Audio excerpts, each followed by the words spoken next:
Gente, é o seguinte. Vou falar agora do caso Tainá. Surgem novidades oficiais sobre o caso. Um novo delegado foi designado para investigar. O Guilherme Rangel, da DENARC.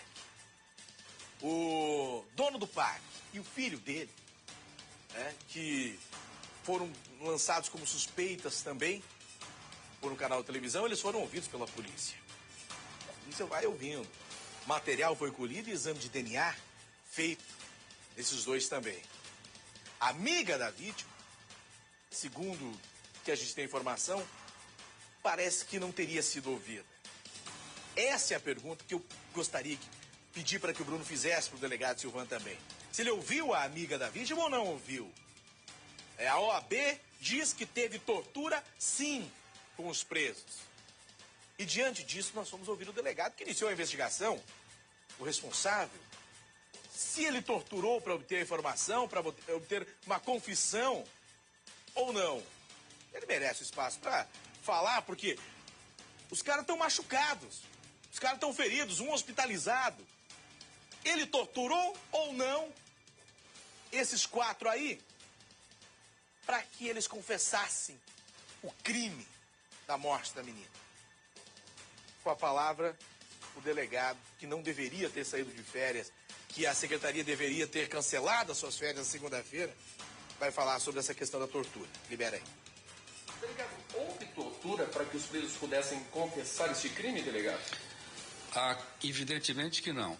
Não precisei de nenhum artifício para obter a confissão deles, a não ser artifício de inteligência, que nós tínhamos uma gravação, falamos com eles sobre isso, que eles aí um começou a acusar o outro e tal, e nessas coisas eles começaram a se contradizer, e daí a gente foi tirando as deduções e obtendo a confissão, e eles foram contando como tudo aconteceu. E eles foram entrevistados coletivamente logo em seguida.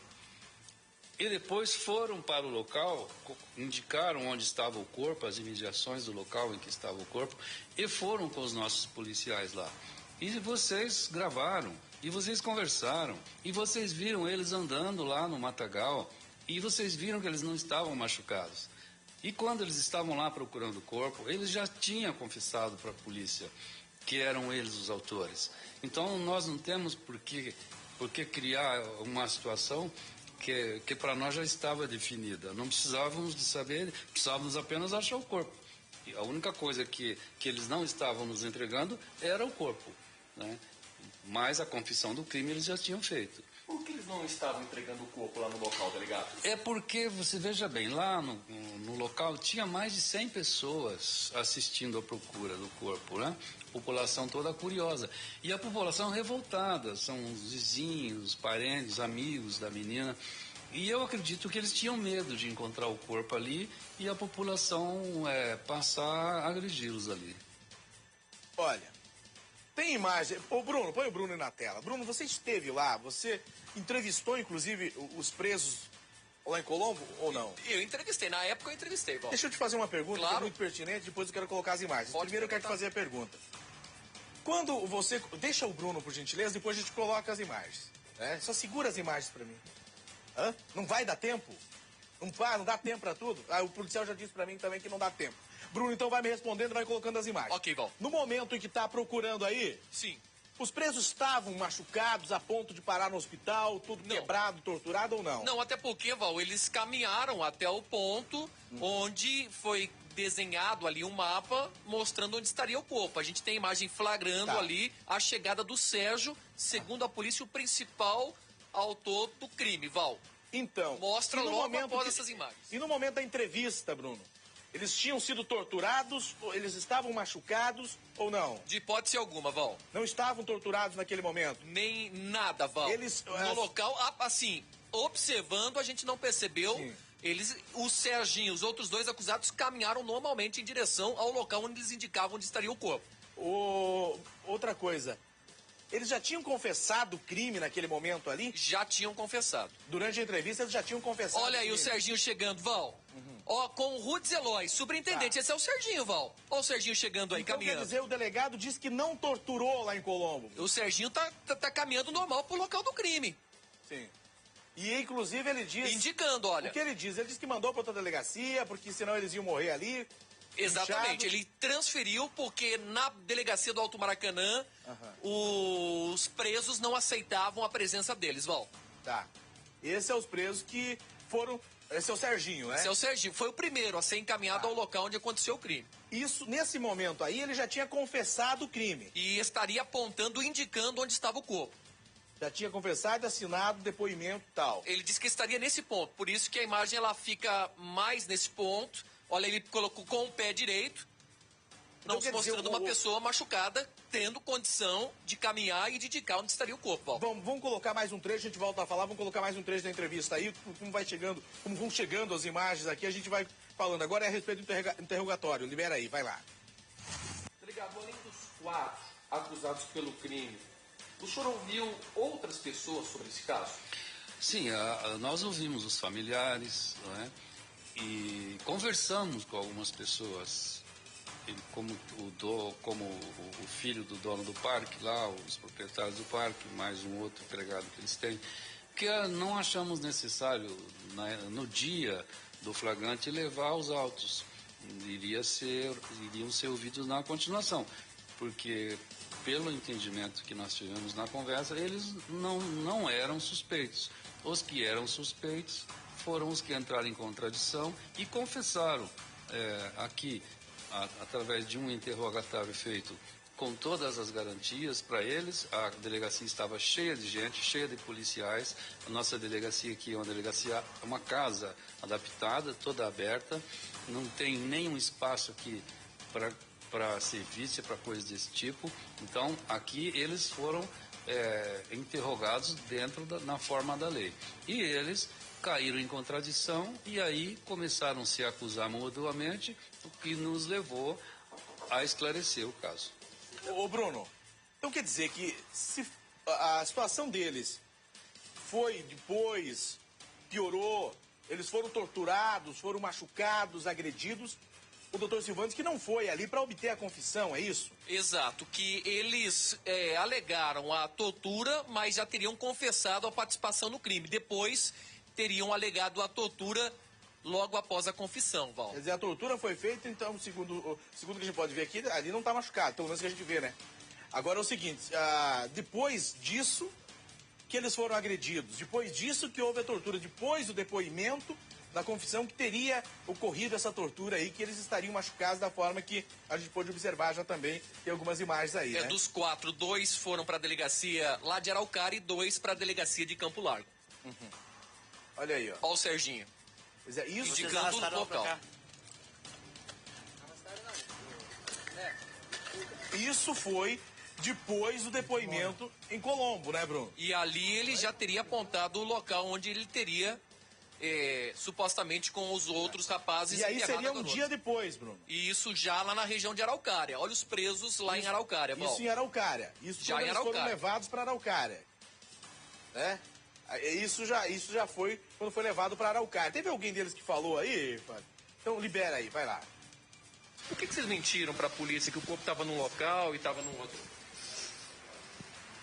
Eu nem sabia, senhor, onde que tava o corpo, nem... Nossa, Vocês apanharam bastante, dos presos. sim, senhor. E é só o começo, né? Sabia que o corpo dela foi enterrado no sábado. Nossa, senhor. Bruno, O que tá passando na tua cabeça? nesse momento que ele conversa contigo ali, ele nega a participação no crime ou não? Val, ele chegou... E seria um dia depois do corpo ter sido encontrado aí. né? Eu até fiz a pergunta porque o corpo foi enterrado no sábado, Val. E Isso foi na segunda, então? Foi na segunda-feira. Segunda-feira. É que já faz algum tempo a gente tem que... Foi no final de semana, foi no final de semana. Aí eles já tinham sido agredidos por presos, é isso? Eu fiz a pergunta ao Adriano, Val. Aham. Eu fiz a pergunta pra ele. Vocês foram muito agredidos pelos presos. Aí ele confessa, sim, senhor. Agora é o seguinte, tem mais trecho da entrevista aí? Mais trecho da entrevista? Porque é o seguinte, foi perguntado para ele também, Bruno, a respeito do vazamento de informação, de como surgiu toda essa polêmica aí. O caso você da... perguntou isso. Isso, eu fiz a pergunta trecho sobre a que eu tenho perita agora. Jussara Joeckel, né? É o trecho que eu tenho agora, então libera ele falando sobre isso. Libera aí, vai lá. Olha, é o seguinte, eu conheço a perita Jussara daí da televisão, né? Da campanha política que ela fez para vereadora, e conheço ela dos laudos que ela faz para a polícia. Tenho informações de que ela é uma perita competente, né? Nesse caso, ela deu a informação para a imprensa antes de falar comigo, que então era o presidente dos autos e o dirigente dessa investigação.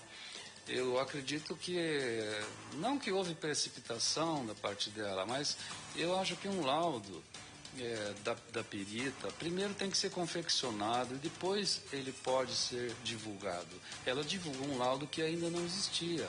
Ela divulgou uma opinião pessoal dela, que ela pode ter, mas então ela não pode trabalhar no caso.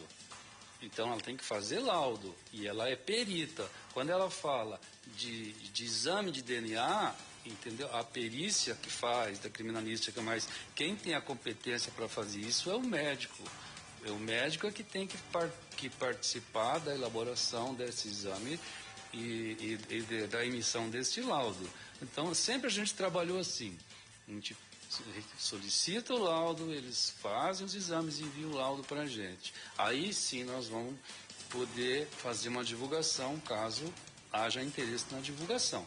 No caso, realmente, eu acredito que, sim, a informação dela gerou toda uma especulação que eu espero, sabe, que até seja por bem do caso no presente, que toda essa motivação que ela deu, né, e todo o interesse da mídia pelo caso, e o interesse dos direitos humanos, e o interesse da justiça, do Ministério Público, eu acredito que o final desse caso, e tanta gente interessada em investigando, a verdade vai aparecer. Olha, Bruno, isso foi parte da entrevista, tem mais. Agora eu já tenho todo o restante da entrevista aí, que ele fala do momento que... Você perguntou para ele sobre se ele teria conversado com a amiga da Tainá ou não, perguntou? E é isso que ele vai falar agora. Ele responde, Val. Então libera o restante agora, que já estamos com todo o material aqui. Libera todo o restante da entrevista para poder colocar no programa aí, porque termina daqui a pouco. Pode liberar, vai lá. O senhor tem certeza do envolvimento dos 4 acusados presos logo após o crime, delegado? Eu sou um ser humano que tem as minhas virtudes e defeitos como qualquer pessoa. Agora, eu sou um profissional, sou um especialista nisso. Sou um delegado que sempre trabalhou na linha de frente.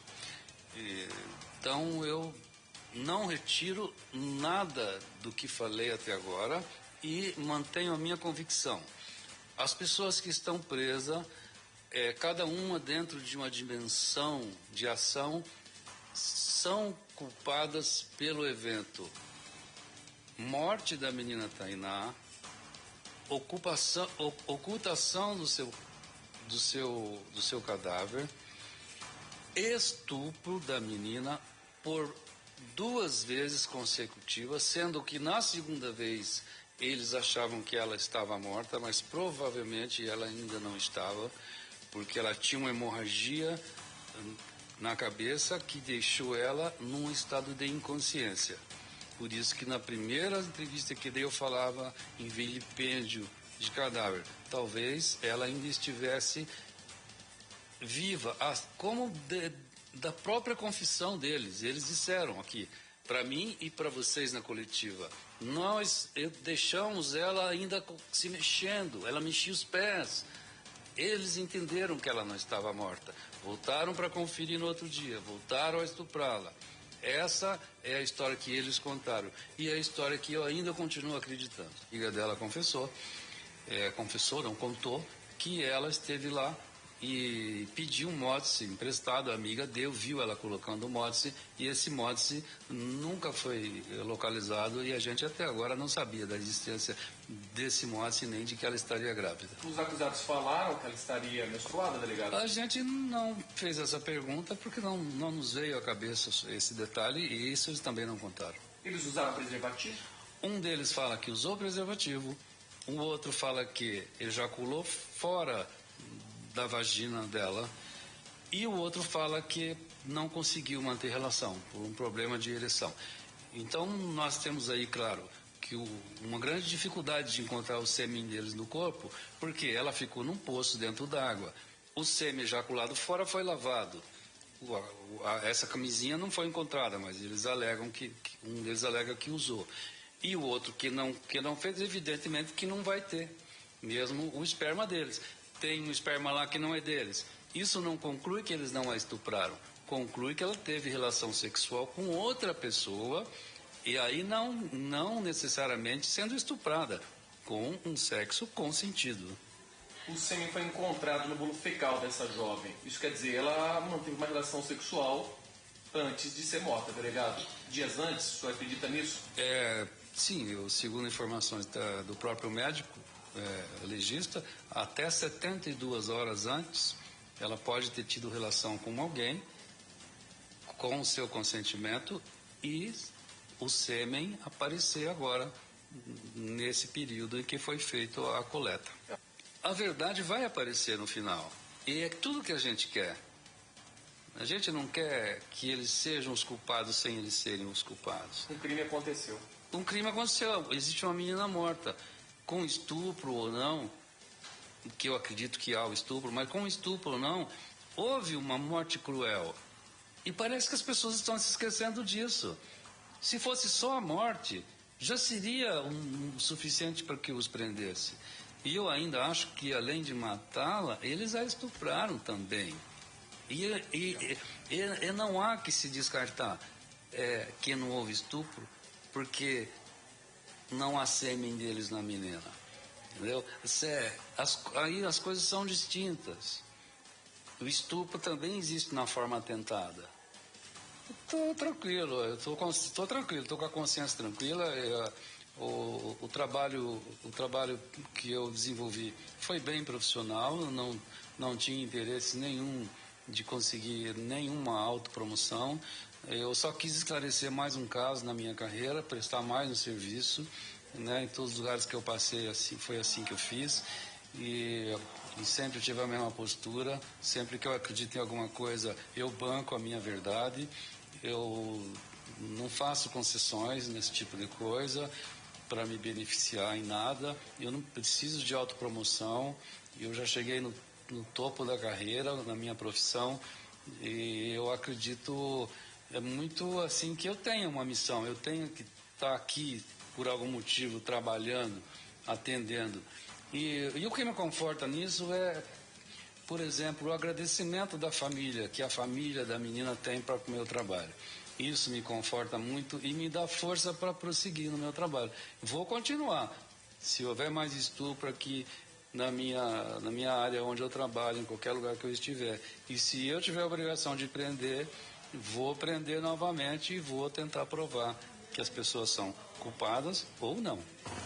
Tá aí o doutor Silvan, que falou com o Bruno Henrique agora à tarde.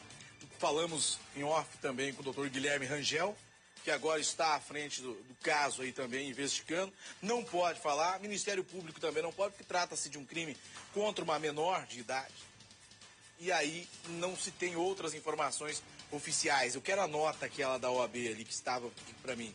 Porque em oficial a seção do Paraná da Ordem dos Advogados do Brasil, diante dos fatos apurados por suas comissões de defesa de direitos humanos e advocacia criminal a respeito das investigações do homicídio praticado contra Tainá Adriane da Silva, vem a público informar que tomará as seguintes providências: designação dos presidentes das comissões de defesa dos direitos humanos, advocacia criminal e defesa das prerrogativas profissionais da OAB para acompanhar as investigações do homicídio praticado contra a Tainá, visando colaborar com o rápido esclarecimento do crime. Encaminhamento também de pedido de providências ao Ministério Público Estadual para que tome as medidas urgentes necessárias para esclarecimento dos fatos e apresentação de incidentes de deslocamento e competência para a Justiça Federal das investigações referentes às denúncias de tortura em face dos cidadãos presos por suspeitas de cometer esse crime. Gente, que eles foram agredidos, a imagem mostra, quer dizer, não se discute. Onde foram, isso também é importante saber e pontuar. Eles foram agredidos, torturados depois da confissão ou para confessar? Depois que eles estavam lá em Araucária, eles foram agredidos por quem? E não dá para tolerar esse tipo de coisa. Se fosse antes para confessar, era uma coisa. Depois, por quê? Alguém torturou ou deixou torturar?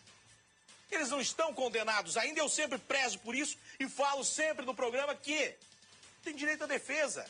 Não dá para condenar antecipadamente, de maneira alguma, mesmo diante de uma confissão. E aí vem essa repercussão toda. E agora eu recebo a informação, não sei se o Bruno pode me ajudar, que o GAECO vai se pronunciar a respeito do assunto, hein, Bruno? 18h30. Daqui a pouquinho, Val. Então quer dizer, nós não vamos ter tempo de colocar Menos de no uma hora. programa. Mas o GAECO vai se manifestar a respeito da tortura, né? Exato, 18h30, Val. A nossa equipe está se deslocando para lá, obviamente que não teremos tempo, se até 18h30, mas amanhã a gente traz essa informação. Aí o Band Cidade talvez já consiga adiantar alguma coisa, hoje 10 para 7 da noite, tá bom?